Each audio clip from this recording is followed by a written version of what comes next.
In the year 1942, the USA Navy is ready to attack Japan as revenge for what happened on Pearl Harbor by sending torpedo bombers and fighter planes over the South Pacific. On January 16th, Pilot-in-Chief Harold Dixon, Bombardier Tony Pastula, and radioman Gene Aldrich are on a patrol mission when they find themselves separated from the other aircraft and unable to get their bearings. Dixon thinks they should get back to their carrier, but Gene discovers they're out of reception, and they're running low on fuel. Tony drops the bombs in the sea in order to gain altitude, but isn't of much help. And since they still can't get communications working, Dixon decides he'll make an emergency landing before they lose all fuel and crash.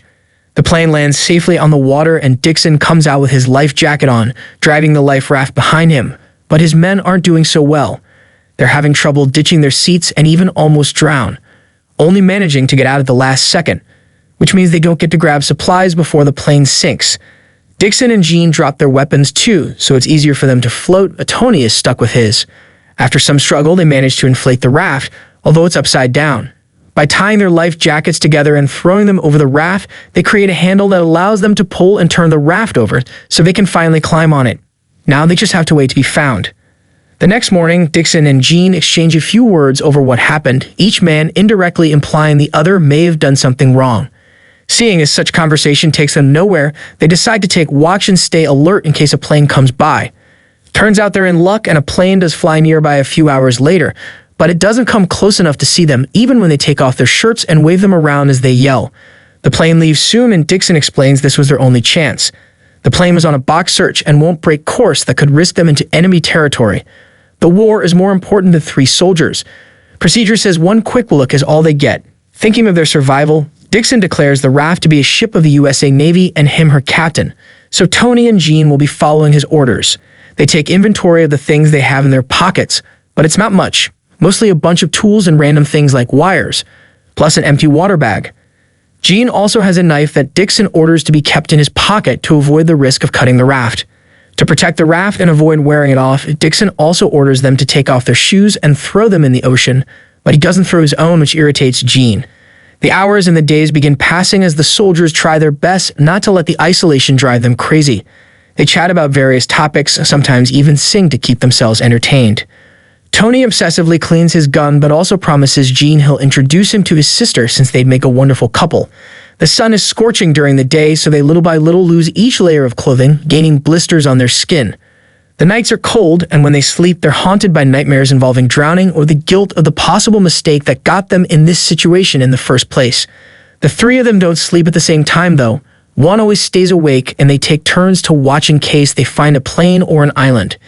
It's during one of these watches that Dixon decides to relieve himself in his own shoe and drink his own pee to at least try to satiate his thirst a little. One morning when they feel a nice breeze moving the boat along, Dixon makes some calculations to have a vague idea of where they are heading. There's a chance they'll reach some islands, but it'll be weeks before that happens, so Gene decides he wants to try fishing to avoid starving to death.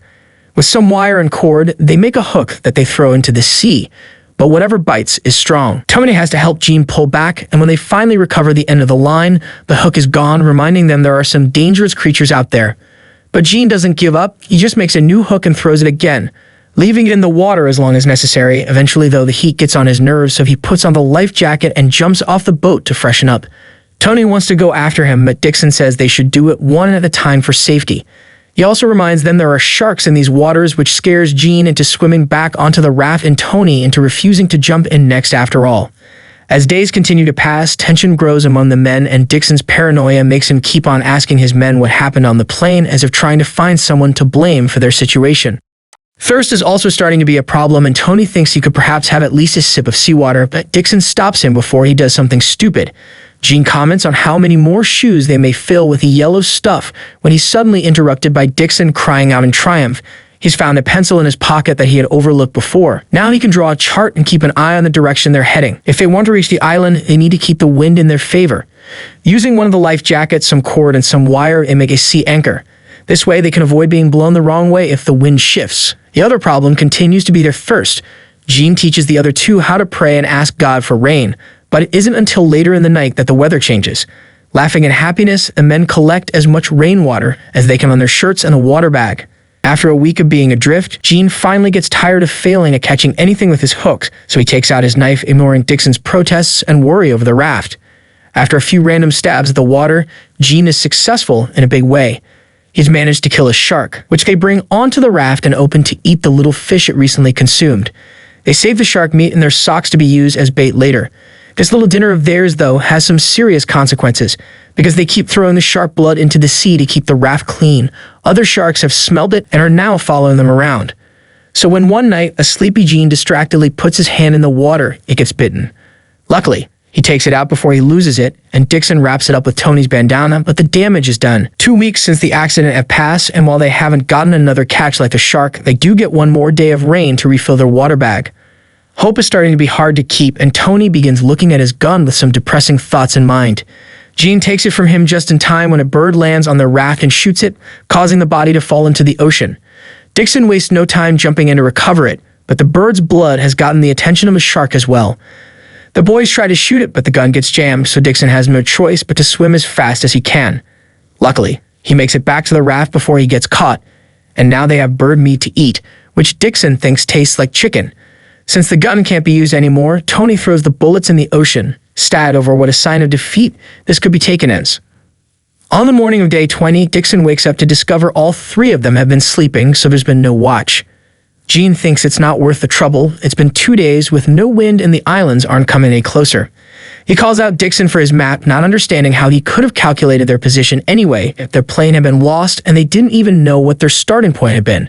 He also thinks it's Dixon's fault that the plane got lost because somehow he had flown them out of range.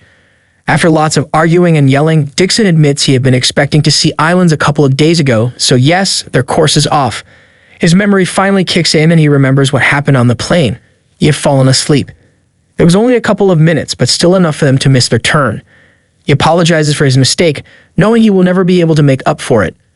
A depressing mood falls over the raft, so trying to make things better, Gene picks up the chart and says that while it may not be perfect, it's their only hope to return home.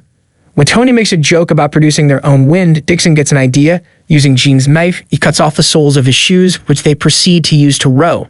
A month after the incident, they finally get some rain again. Except this isn't average rain. It's a full raging storm with lightning included. The waves grow high and aggressive, and they end up turning the raft over. The men fall in the water and lose the few tools they had, including their rowing shoes, but the raft is more important. They find each other by holding onto it, and together with the help of the wind, they flip the raft back on position before climbing on it, huddling close for warmth until the storm passes. The ring is gone in the morning, but the men are too tired to do anything else other than laying down. Having lost all hope, their conversation turns depressing.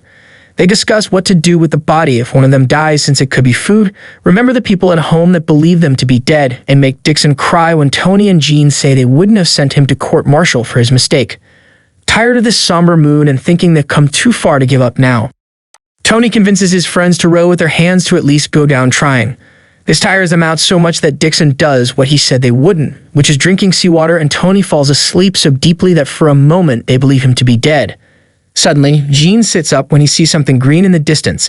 They finally found an island. Desperate enough not to care, it's taken by the enemy, and with tears in their eyes, the men begin rowing with their hands until they reach the shore waves that push them the last stretch of the way onto the beach. The 3 of them land on the sand safely, and as soon as they see 2 shacks nearby, they make their way there on shaky legs.